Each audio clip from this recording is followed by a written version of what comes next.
I think it's also important to be certain of who you are and what you stand for.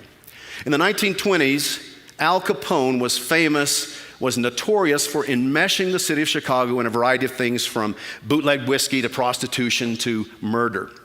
And there was also a gentleman in Chicago at the same time, Easy Eddie. That's Easy Eddie as well as Al Capone. Easy Eddie was Al Capone's lawyer. Very good.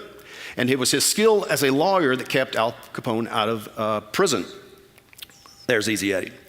And because of his skill, Al Capone rewarded Easy Eddie handsomely. Easy Eddie's family had a mansion. It was fenced in. They had lived-in servants. They had every modern convenience. Their house literally took up an entire city block in Chicago. And in spite of these sordid atrocities, there was a soft spot in Easy Eddie's life. He had a son that he loved very, very much. And Easy Eddie finally came to the realization that he could give his son a lot of things money could buy, the best schools, the best clothes, but there were two things he couldn't give his son: a good name and a good reputation. So he struggled with this and finally decided that what was most important to him was his son.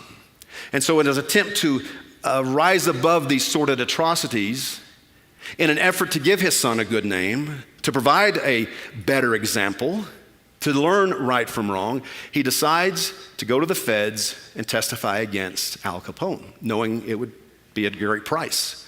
He testifies against Al Capone, and a year later is shot down and murdered on a lonely Chicago street. So juxtapose that story with this story. We're going to move ahead about 20 years. This is Lieutenant Butch O'Hare, who was a naval pilot in World War II, stationed on the USS Lexington in the South Pacific. One day, as they leave to go on a mission, he realizes once they've got airborne that someone has forgotten to top off his tank, so he didn't have enough gas. The flight commander ordered him back to the ship.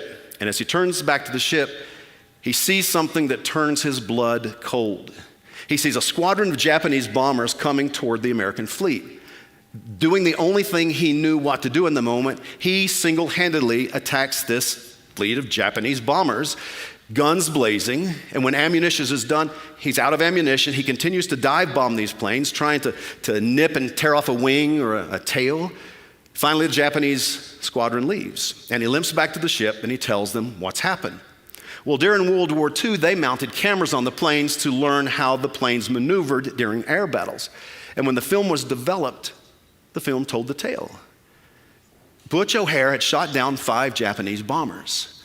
And for his heroic efforts, he became the Navy's first ace in World War II and the very first naval aviator to win the Congressional Medal of Honor. He died a year later in an air battle at the age of 29. That was February 20th, 1942. But his hometown refused to not honor the heroics of this young man, and so today, O'Hare Airport in Chicago is named for Butch O'Hare.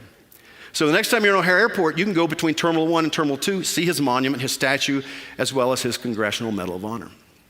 Now you may be asking, what do these two stories have in common?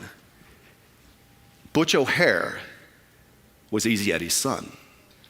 And many people have speculated that had Easy Eddie not done the right thing, not set a good example for his son, that Butch O'Hare may not have had the moments of impact that he had. So be certain of who you are and what you stand for.